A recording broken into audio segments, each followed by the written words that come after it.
Raise your hand if you have a super duper best friend.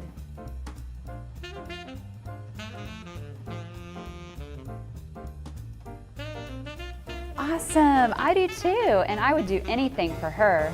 This story I'm going to tell you today is about two best friends. And we can find this story in the Bible, and we know it's true. It is a true story about David and Jonathan. Can you hold up your pointer fingers with me? Let's hold up our right pointer finger and say, David. David. Good job. Now let's hold up our left pointer finger and say, Jonathan. Jonathan. Great. David and Jonathan were really great friends. They were such great friends that they were almost like brothers. One day, the king, who was Jonathan's father, got angry, and he wanted to hurt David. Jonathan couldn't understand why his dad, the king, would want to hurt his friend.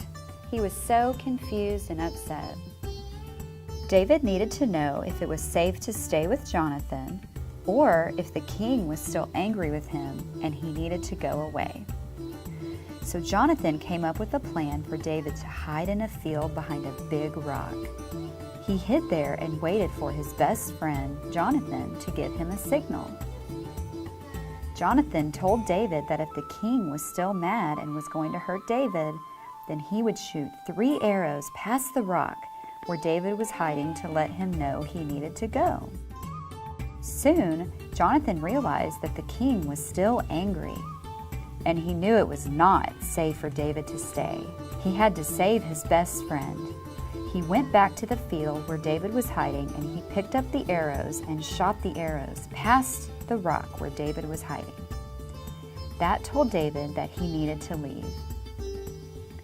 David was sad to leave because he had to leave his best friend, but they promised to always be friends and that they would never forget each other.